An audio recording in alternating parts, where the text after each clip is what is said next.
All right. So as we're logging in, making sure that we're muted and you are able to also change your name to say your first name and your last name since we will be using the Zoom roster for attendance for class. So just wanted to take care of that for the Kin 390 class before we fully open up today's panel. But otherwise, thank you all. Thank you for attending today's Major to Career panel brought to you by the Center for Career and Experiential Education. My name is Courtney Mackey Wilbur. I am the internship coordinator and for the kinesiology department. And this panel will be recorded.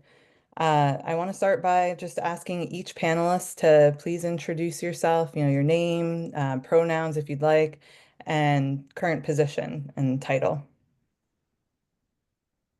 Any order that works for you.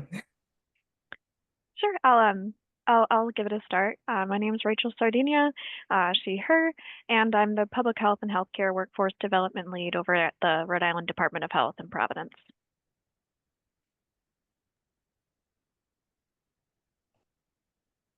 My name's And Steve. I will, okay. My name's Steve Zariello, former kinesiology student at URI. I currently own Olympia Fitness and Performance. We're a sports strength and conditioning facility based out of Cranston, Rhode Island.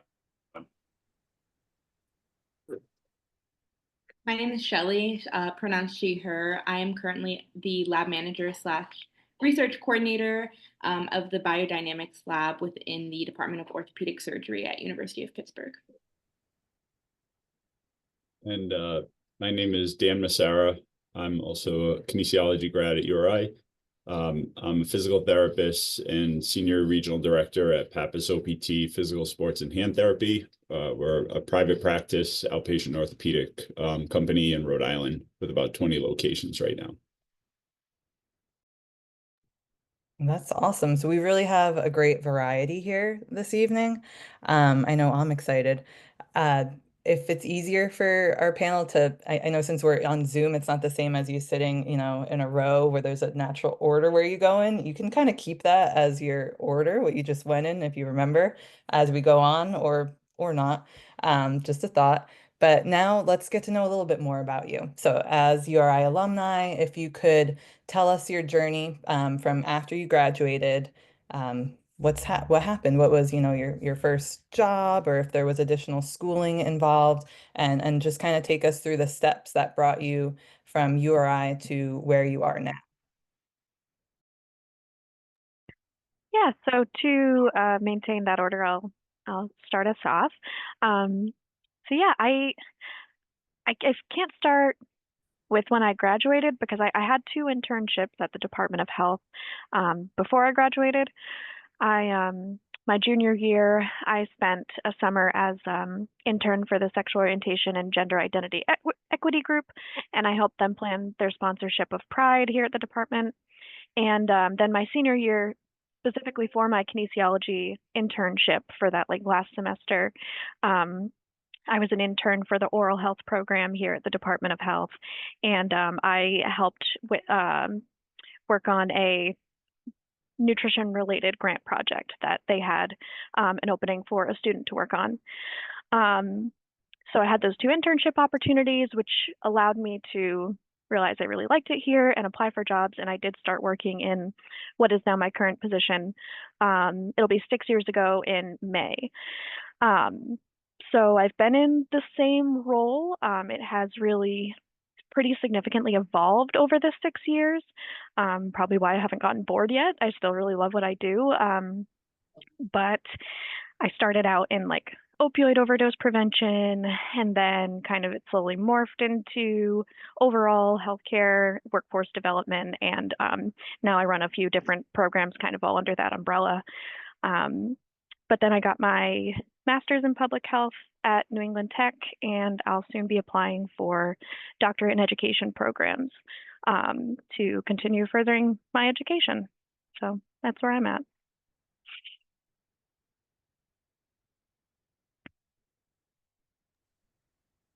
So just quickly reintroduce myself again. My name's Steve Zariello. I currently own Olympia Fitness and Performance. I graduated from URI in 2008. The kinesiology program was pretty young at that point. That hadn't been around for too long, and I in 2007 got an internship at a strength and conditioning facility in the area, and I really enjoyed what I was doing there. Thought I wanted to be a gym teacher before that, and quickly found out that I really enjoyed working with a population that wanted to be training instead of being in gym class and having to deal with the fact that some people wanted to work with you and some people didn't. So, it was being in a strength and conditioning facility that was private sector. Everybody that was there wanted to be there. And it was a really motivating environment. I really enjoyed it. I was offered a job after I graduated and continued to stay at the company that I was with for a couple of years. That opened up the opportunity for me to be an assistant strength coach at Brown University for a while. And again, different experience than the private sector, but I really enjoyed that as well. And after a couple of years, I decided I wanted to go off on my own. In 2011, I opened up Olympia Fitness and Performance.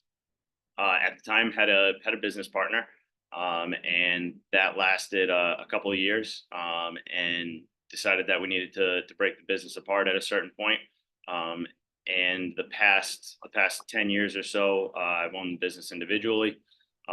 We currently have 6 trainers on staff. My wife is a physical therapist. She has a PT clinic within our facility.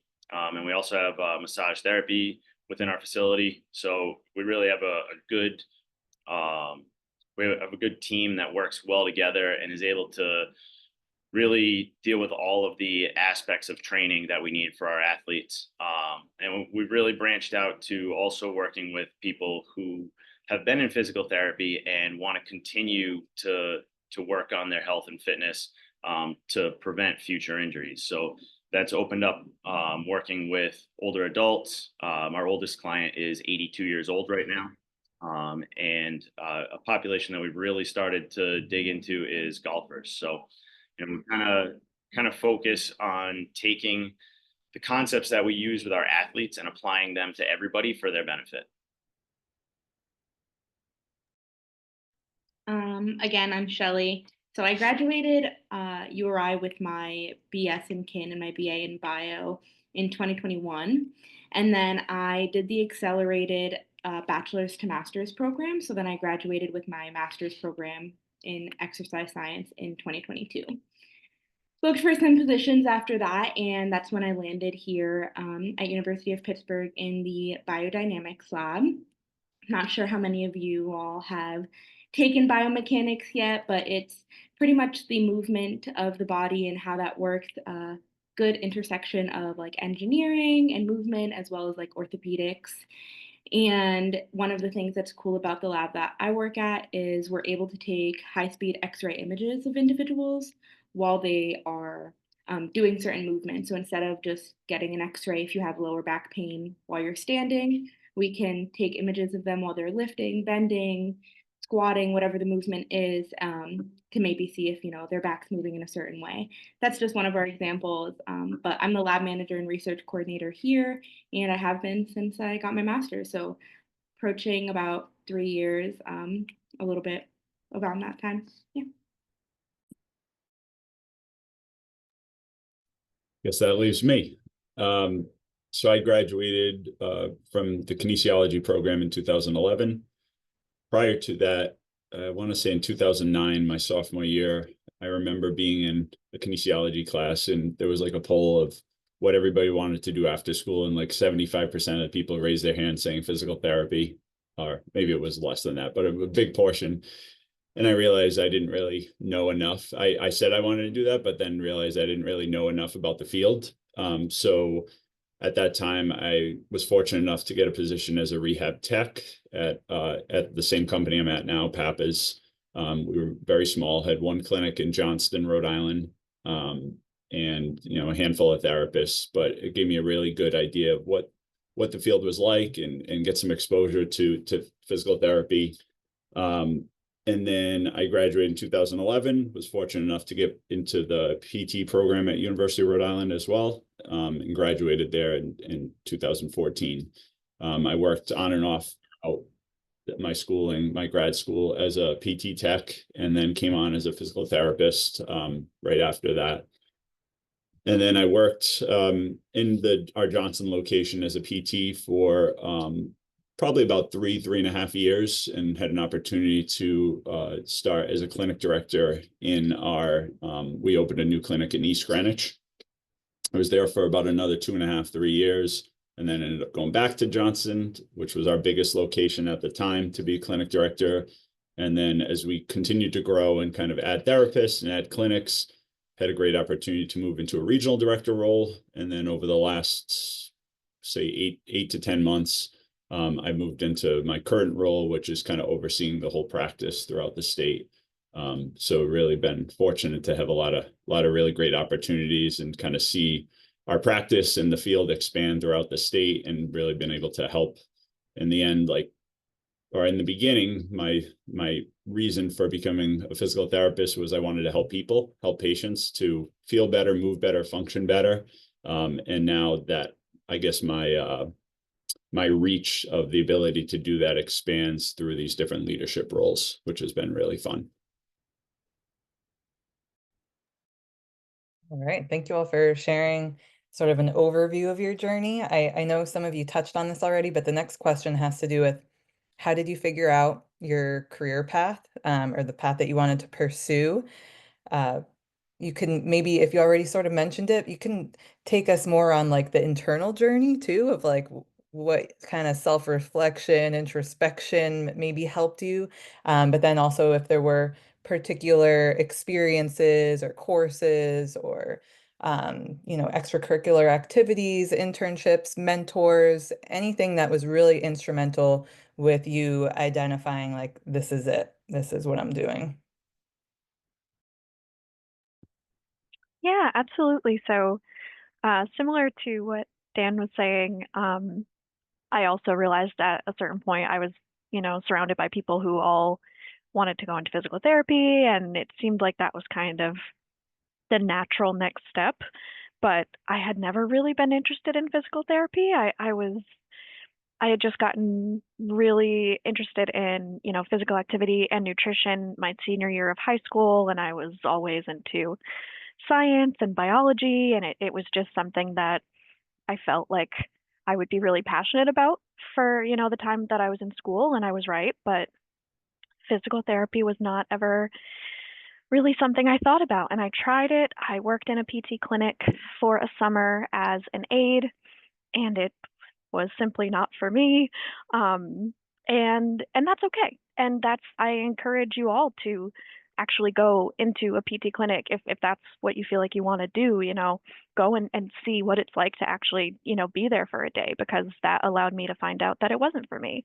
But I still loved kinesiology and science and the idea of helping people. And one day it was my junior year. My minor was in nutrition, so I was in a nutrition class. Dr. Allison Tovar, I don't know if she's still there, but she, in this class, would have a guest speaker from the community come in once a week and kind of do this, basically talk about their career, what got them there, what they do. And somebody from the Department of Health, where I am now, came in and spoke to us about her job as the physical activity and nutrition program manager here at the department. And I just remember just like this weight being lifted off of me, because I was like, that's it. Like, I want to use my kinesiology and nutrition and science and biology knowledge, but I want to implement it in more of an administrative and program management type capacity. So I went up to her after the presentation and I was like, in a non-threatening way, how do I have your job? Like, what do I have to do to get to where you are? Because it was amazing to me. And she told me about the Department of Health internship program, which is where I started, where, I mentioned with the SOGI equity group, and ultimately led to my oral health program internship for my kin internship. So yeah, it was really that day that I realized it. And then I started looking around, and somebody else in my class said she was interested in epidemiology, which is a massive piece of public health. And so I started to notice that there were people around me who were kind of in those exploring those other options, but I always kind of wished it had been more talked about, like we're doing now. That's it. So I also got my inspiration from someone at URI. I was actually a business management major, and saw a weightlifting class to take as an elective, and it was just something I was interested in at the time. Training was just a hobby at that point, and I took a basic weightlifting class with Professor Heinrich Dahl. I don't believe he's there anymore. But I'm sure most everybody here had some experience with him. And he would tell us all these cool stories about the things that he had done, the places he had trained people. He told a story that I really remember about training people at the Olympic Training Center, which was, it's just a really cool, interesting story. And he had all of these experiences that he had. And I had always, I worked at a gym at the time. And to me, it was always, personal training was a job that people had until they were in their mid 30s. And then they decided they wanted to go do something else and get a different career. So that was what I saw with all the trainers that worked there. And Heinrich had made a complete career out of it. And I thought that was really cool, really impressive. And it just opened my eyes to the fact that there were a lot of possibilities. And he was the one that suggested that I do a internship at a strength and conditioning facility. So he set me up with my first internship. And that was really what opened the door to the idea of doing this as a career. And then, of course, the time spent in the business management major really came into play when I ended up opening up my facility in 2011.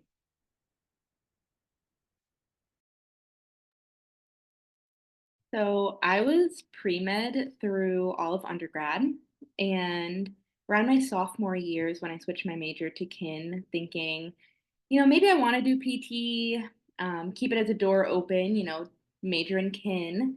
That way PT is an option, but finish my pre-med recs in case I want to go to med school. My senior year, I want to say, I took biomechanics, and I was like, oh, this is pretty cool. I like the science aspect of it. It reminds me of what I do like about PT, and sort of viewing the body in that way. But I am a person of many interests, so I had a very difficult time kind of narrowing what I wanted to do down. So I did so many internships and I worked so many jobs to try to figure it out. I was a medical assistant to see if I would like going into the medical field. I did EMS. I was a PT aide. I even did higher education internships, because I thought I wanted to be an advisor and work in that kind of aspect of life. So it wasn't until I had done my internship, and I had done my internship in cardiac rehab, and I was like, oh, this is really interesting. I really like this as an option. I'm going to get my master's. That way I can use this as an option. But in my master's is when I did my research focus in biomechanics. I know she's still there, Dr. DeAndrea, within the department. So I studied under her for my master's and kind of fell in love with biomechanics and all of the different options, learning more about biomechanics through Dr. Chapman, who's also there, and seeing, the possibilities with wearable technology and all of things that you can study within biomechanics. So I kept that as an option, kept doing research. I did a little bit of research under Dr. Delmonico as well. Still while working in intensive cardiac rehab as an exercise physiologist, just as a backup. I could not make up my mind. And then it wasn't until I had finished my master's that I kind of decided I'm going to go the biomechanics route, and focus on doing research and performing within the sense of wearable sensors and trying to do that for, my future.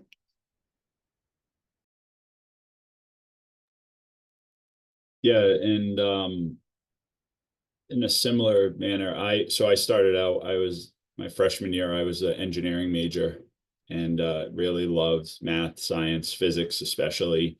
And then I shadowed a bunch of engineers and just the experience, it wasn't for me. I said, this is not what I could see myself doing moving forward. And at the time I had a bunch of friends who were kinesiology majors. So that was part of my decision to shift, but it also seemed to align. And then the biomechanics class I took as well really drove my decision to want to pursue physical therapy. I was always interested in the body. I was an athlete and I was in PT multiple times myself. So that definitely helped shape that decision. And then throughout my kines, my last year, I did an internship with a different practice with a PT who was also an athletic trainer and worked with some of the local schools.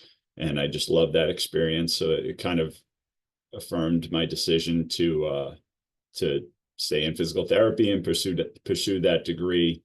So yeah, I mean, my whole experience at URI throughout the kinesiology program really helped to kind of harden my decision to want to go into PT. And then after that,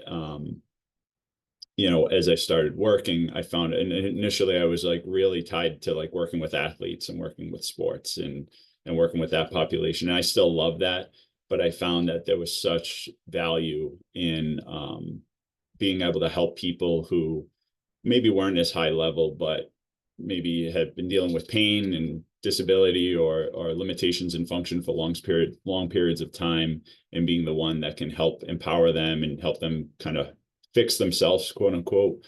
So I shifted my focus to working with patients with more chronic pain, and that was kind of my specialty for a while.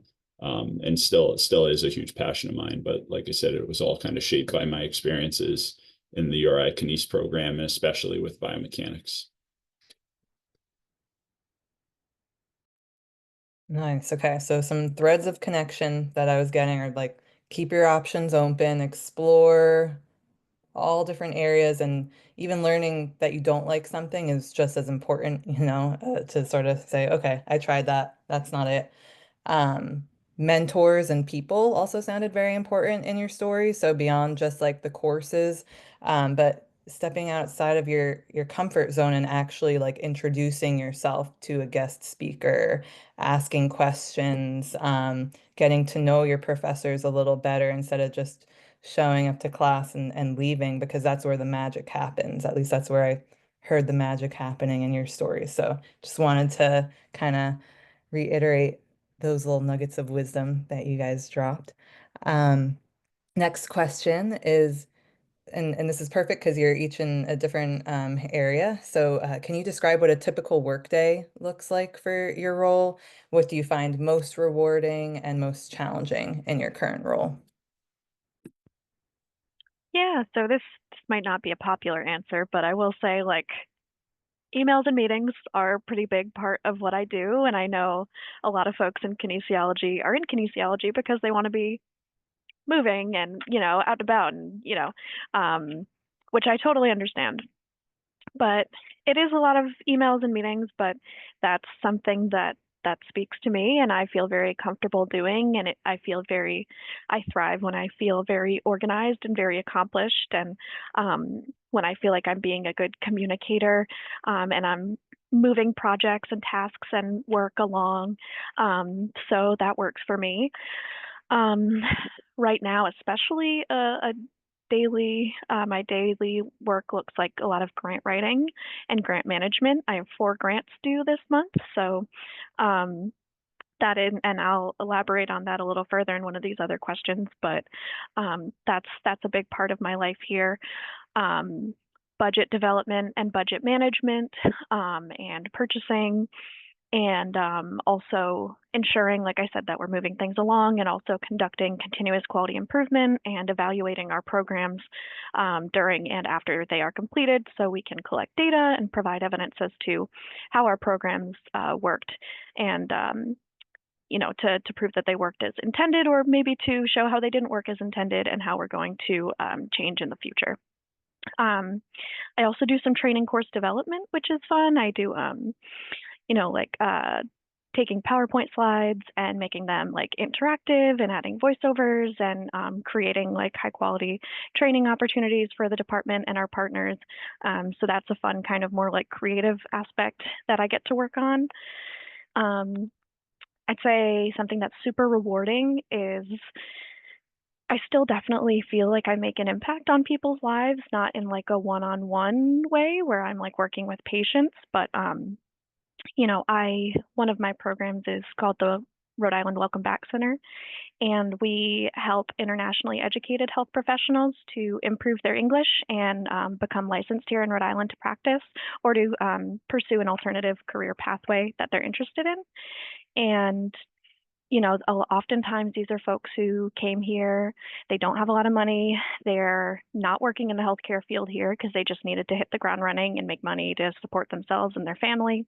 We work with people who are doctors in their home countries and they're here doing certainly valuable jobs, but they're working in factories or they're driving for Uber and Lyft or they're working in retail and they may be a cardiac surgeon in France. So a little bit of a different use of their skill set there. And I get to know these people and I get to, pay for tests and materials and I get to see them learn and grow and improve their English and help support their families. And so that to me has been really beautiful. And I'd say to answer the last part of the question, something that's challenging is funding. If you do look into public health, you'll see that we rely quite heavily on state and federal funding and then also grant funding, which is why grant writing is such a large part of my daily, weekly, monthly work.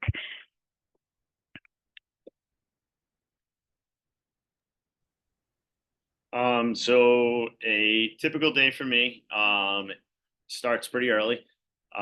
So our facility's open from 6 a.m. to 8 p.m. And at this point, we're almost 15 years into the business. It used to be I was here the entire time. Now, a few days a week, I'll be here from 6 a.m. to 3 or 4 p.m. Typically, I get to leave a little bit early though. So I'll usually start off, get my business management work done first thing in the morning, have some clients in the morning, and then we'll usually have some kind of meetings throughout the middle of the day. So we have, like I said, we have 6 people on staff. If you include all of the physical therapists and the massage therapists, we get together for a full team meeting once a week. And we'll spend the middle of the day going through those meetings. In the afternoon, we have more of the high school athletes come in, and we go out to some of the school sites as well. So I'll go out and work with teams on Monday and Wednesday afternoons. And that's usually it for the day for me. And then I have a couple days a week that are dedicated to just team management and paperwork. That being said, my time is a little different than the rest of my staff. So for somebody that's a strength and conditioning coach who's working at a facility, you have a lot less of the paperwork. You really get to just dive into your training. You're there for 8 hours a day. You're training for 4 to 6 of them. And you're doing some programming and maybe a little bit of paperwork or social media for the other 2 hours that you're there. So it's a really balanced day for most of the staff. I would say the most rewarding thing, and I'm sure Dan experiences a lot of this as well, is it's pretty often that you get somebody that will come up to you and tell you how much you've changed their life. We get a lot of people who have been dealing with pain, and when they're able to start doing things like golfing again, and be able to spend time doing things without experiencing that pain, it can be life-changing for them. And we also see a lot of people who have other goals, like they go to the doctor and the doctor tells them you really need to start working out. You have all of these risk factors and they start to take their health a little bit more seriously.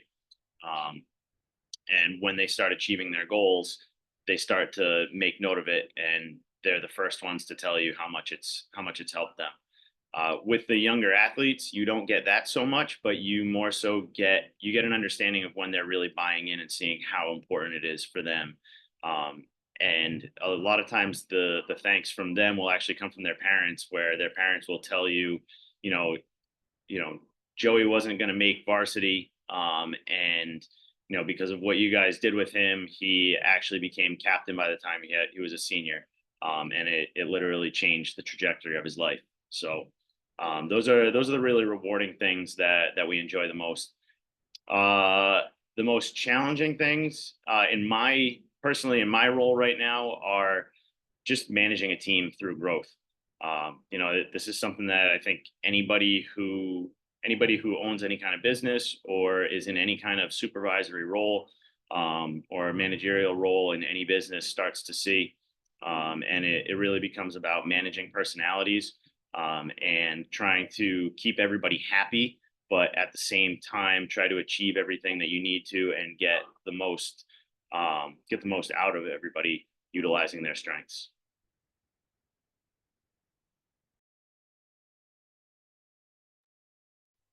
So a typical day kind of depends on a bunch of things, but I would say normally what my typical day looks like as a lab manager and research coordinator is consenting different people into all of our different research studies. At any given point, we probably have 13 different research studies at once. So there's a bunch of different groups of people, making them familiar with what study they're consenting for, and then if needed, conducting and performing the research study. Normally it's the engineers that do that, but I'm also trained to do it in case it's ever needed, making sure everything goes smoothly.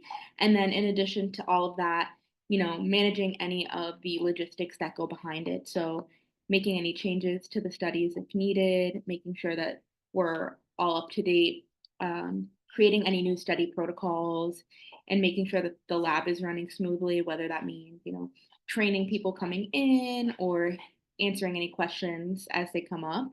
And then I also do a bit of research. So, doing any data processing, writing, whether it's abstracts or papers, and just keeping up on all of that.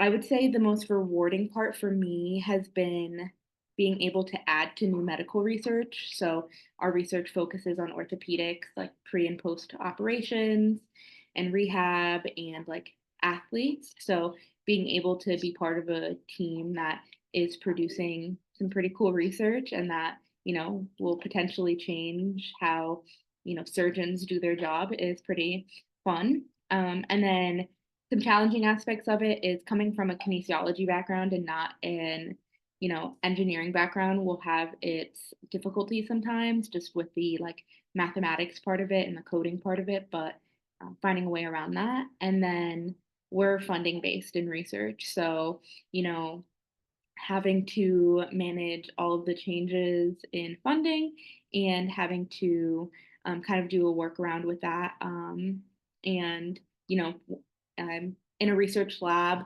or in a facility like that, everyone is research funding based. So that's how everyone is paid. That's how the whole facility, the lights are turned on and all of the equipment works. So making sure, that we're doing what we can to keep funding. I would say that's the most challenging part in this field.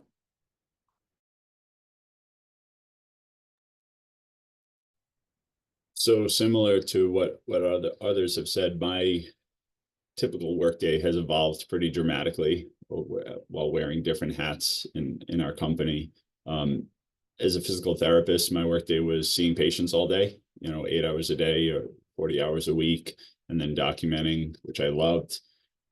As I moved into different leadership roles, I still maintained a lot of patient care, but also, as Steve mentioned, part of my job was, managing and leading our team and navigating through different challenges and different personalities. And now, a typical day is, as Rachel said, I answer a lot of emails. I have a lot of meetings. I respond to messages a big chunk of my day. But really what I try to do is we have 4 regional directors that I meet with every week and kind of working with them and through them to help work with our 19 clinic directors and then their teams. So working with that, I meet with all of our other leads. So we have 2, a physical and occupational therapy, like educational lead, which they kind of structure all of our continuing education for our practice. So I meet with them once a month.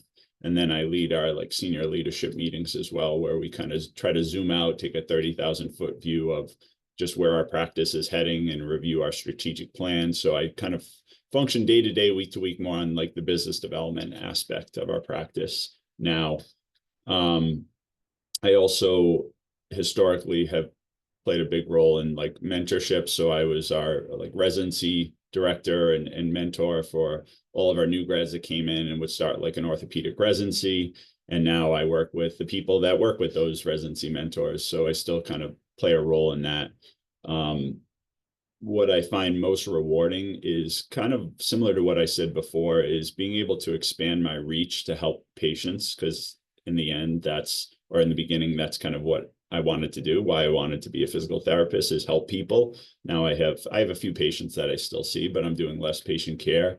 But the most rewarding thing is seeing like a new grad therapist who comes in and is unsure of themselves and unsure of their skills, and seeing them blossom into a really expert clinician. And then hearing, as Steve mentioned, patients who, I bump into who say, oh, I'm working with Sean in Johnston. He's amazing. The whole team there is outstanding. And hearing the success stories that they have through our therapists is definitely the most rewarding part of my job. There's definitely a lot of challenges, but I would say the most challenging for me personally is just balancing those two things. I'm a people person. I love being in our clinics. I love talking to people. I love talking to patients. But if I do that too much, then I can't do the other responsibilities I have. So I try to balance those two things. I still like to be in the clinic and interacting and engaging with patients. I think it's important to keep doing that, to stay grounded and stay relevant. But also balancing like the business aspect, that is a big piece of my job, is probably the most challenging.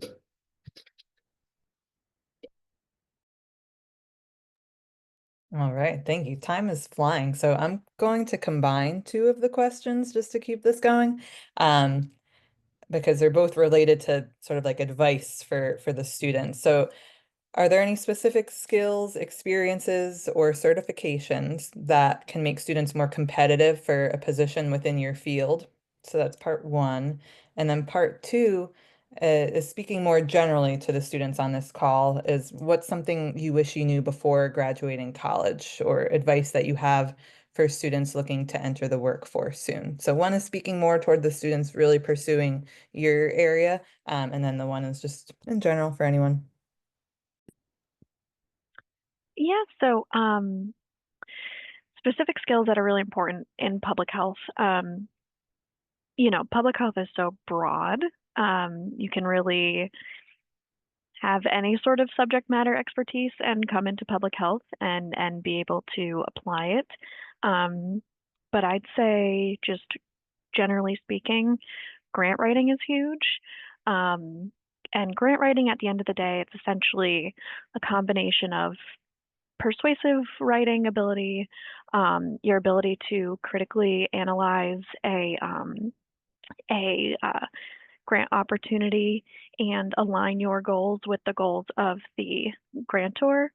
And then also your ability to research and conduct a literature review and synthesize information and, cite your sources, back up your facts. I hate APA citation as much as you guys all probably do, but turns out it's really important and people like to know where information is coming from. So that is all super, super, super important.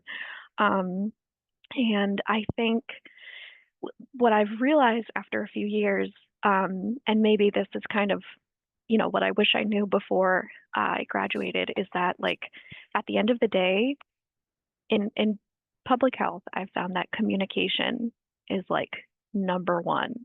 You can be not so great at grant writing, not so great at literature reviews or budgeting or marketing or any of those things. But if you're good at communication and you develop a network and you collaborate with people, just like the relationships that you build with people are so important, because the person next to you might be really great at budgeting or they might be. I have a friend who does not work anywhere near my program, but sometimes if I can't figure out an Excel formula, I just put a meeting on her calendar and I say, you need to help me with this thing, because like we're not all experts at everything. But my ability to communicate with people and, state my case to people, you know, explain what is valuable to my program and what I need and how my program can contribute to theirs as well. That's just been the absolute biggest thing to me. And be able to write a good email. So apparently I did not know how to do that when I graduated from URI. My email game was very poor. So even just communication when it comes to emailing, it's just as simple as that. You know, just being able to get your point across and be nice. But also don't let anyone push you around.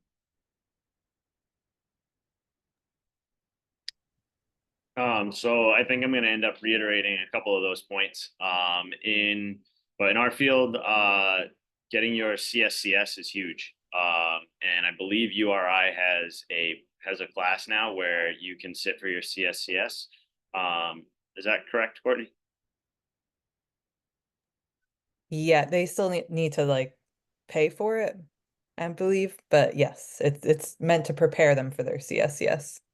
Yeah, so just having the ability to take that while you're still in school, and a lot of that information is fresh, and having an opportunity to have somebody help you prepare for it is huge, because it is a challenging test, and I have seen a lot of people struggle with it and have to take it multiple times. And we required of all of our coaches. I don't know that most places do, but if you're going into a place that doesn't, it definitely sets you ahead of everybody else. And there are a lot of physical therapists who seem to get their CSCS as well, just to have another tool, another way to look at things, different point of view, from what other people in their role have. And then in terms of things that are helpful that I wish I had recognized beforehand, any way you can develop interpersonal skills is great. And I think that's kind of, again, across the board, regardless of what job you're going into. If you're able to develop a network and become friends with people and be able to communicate clearly and have the ability to talk to anybody, whether it'll help you in a sales role, it'll help you in a management role. It'll help you if you work with a small team all the time and you need to just be able to get along with everybody and communicate with everybody, and be able to make your points and be able to hear everybody else's as well. I think that's huge. And then in terms of what we see when people apply, keep your resume short. Don't send in a 5 or 6 page resume trying to show every single class that you went to. If you can keep it to a page, you should be able to fit everything on a page. So I think that's one thing that I remember being taught when I was in school. But from a lot of the resumes that I've seen since then, I don't know that everybody really abides by that anymore. And I think it's appreciated by any employer, who's going through a stack of resumes to see the ones that are a page long and have a cover page. Okay. I'll say going into our field, some helpful experiences is any prior research experience. It doesn't need to be kinesiology. I think what a lot of people look for is just any transferable research skills, a willingness to learn to, and being open-minded and always being, ready to learn, is great as well. And any scientific writing, reading, any form of scientific communication. I think based on some courses that I took at URI, I was very well set up to do that. And then it only gets stronger from there. Steve, I'm going to go against what you said about the 1-page resume, for research, only in research. Don't do this unless you're not in research. But in research, I think mine is like 5 pages. And I hate to say it, I would not use it if I was not applying for a research resume. But when you're applying to like grants and things in the research realm, they make them so long. It's really unfortunate. So that's the only time that I'll say to make it a little longer. And then just in terms of like advice looking for, any position, like I said, I had so many interests. I would just say write a list of what you're looking for when you're looking for a job, whether that be like the location that you want it to be, some things that are your non-negotiables and what are your negotiables when you're looking for positions and what you're able to compromise on. And I think the biggest piece of advice that I ever got was that you don't need to know what you want to do for the rest of your life. You just need to know what you want to do next. And that is kind of how I live the rest of my life. I'm like, oh, if I change my mind in 25 years and I don't want to be a biomechanist and work in research, I'll do something else, you know? But this is what I want to do until that point comes, and it alleviates so much stress for me. So I would just say that if you're feeling a little stressed about what to do for the rest of your life, you just need to know what you want to do next. Yes, thank you, Rachel. Well, I regret going last because there was some great advice and pearls from the other three. So I'll keep it short for us in our practice. We see a whole bunch of different certifications and experiences that are really great and really valuable, but there are kind of three characteristics that I look for when we hire new therapists, or anybody in any role in our practice. And I'm stealing it from a book that I read, just which I think probably works for any industry, is hiring somebody who is hungry, so is really ambitious and looking to grow and develop and learn, being humble, so acknowledging the fact that you don't know it all and you're not expected to know it all, and it goes along with being interested in learning, and being smart. And smart has nothing to do with being book smart and knowing all the special tests or different mobilizations or different exercises. It's really more about emotional intelligence and how you connect with people, and interact. And those three qualities, from my perspective, make the best physical therapists that I've worked with. As far as advice, Shelley, I love your advice. I want to steal that. Yeah, I think the biggest advice I would give, or I wish it was told to me more, is there's so much value in asking others for help or for their advice. I've seen a lot of therapists or soon-to-be therapists who, are so excited to teach patients and teach others what they know, but really you're not expected to know it all. So the way we learn is really leaning on others who have more experience, who have different strengths, as Rachel mentioned, right? Like, in reaching out to those people, both during your schooling and then afterwards throughout your career. So much value there. It's something I try to do every day.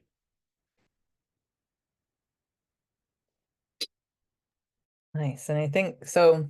We're supposed to use the last 10 minutes for questions, but I think we're going to squeeze in like one more question, but maybe we can keep our responses a little more brief in case the students do have questions. But what are the biggest trends facing your industries? Yeah, so I would say in public health, trends wise, just in the last few years that I've been here, and we're the only Department of Health in the state of Rhode Island too, which is a bit unique. Most states have more than one Department of Health. They'll have a state department and also local departments. Some states have tribal departments of health as well. So Rhode Island's pretty unique in that way. So you have this building here in Providence, and we kind of do it all. Everything from restaurant inspections to, policy and legislation. Like, I'm heading to the State House after this to go listen to some testimony. So we really do it all. And I'd say the trends have been mostly like opioid overdose. Definitely lots of I was here during COVID, so that was a pretty big trend for a while, infectious disease and epidemiology. And now a big one we're focusing on right now is public health workforce development, which is great because that's where I am. So yeah, if you're interested in any of those fields or literally anything else, communication, engineering, biomechanics, there's always a way to connect it back to public health. So yeah, I'll keep it short.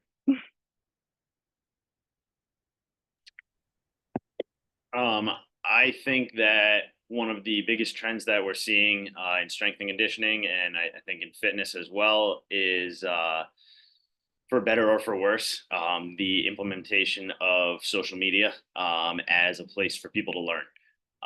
So there is some great information out there that you can find on social media if you're following the right sources. Which I guess is kind of the same way it's always been, right? There have always been bad sources to get information from. but it's not as cut and dry as it used to be with, oh, find a peer review journal versus read this article that I found in the back of a magazine. So yeah, I think that if you look in the right places, you can find good information. And one of the bonuses to that is that there are people that do get very creative and can really give you some great insight.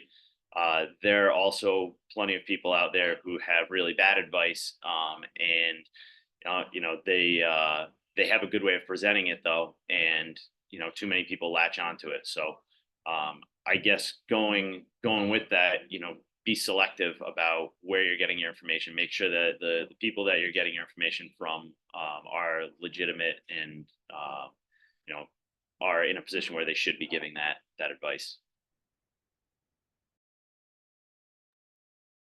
I would say in the research world, trends are very just lab specific. So, a lot of biomechanics right now is, wearable sensors, at least from what I'm going and focusing in.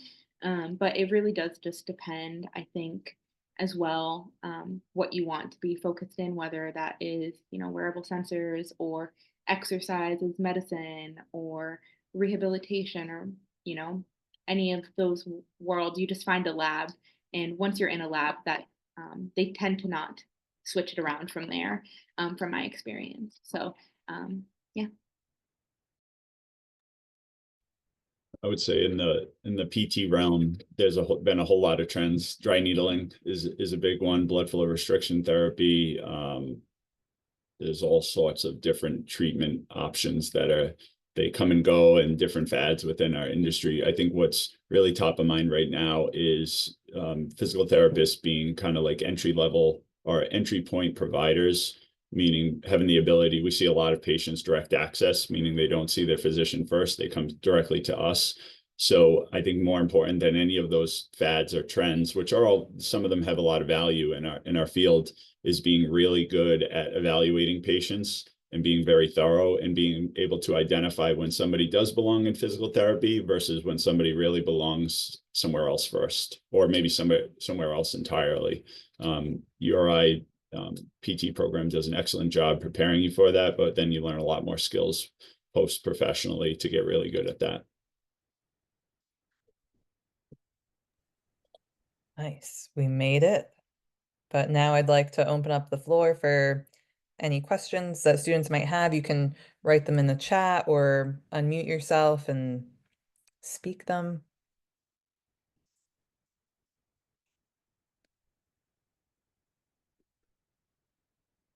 Just sit kind of in the silence for a little bit to give some time.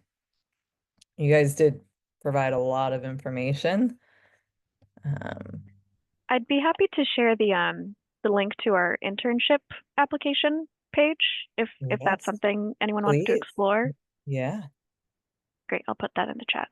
yeah, that would be great.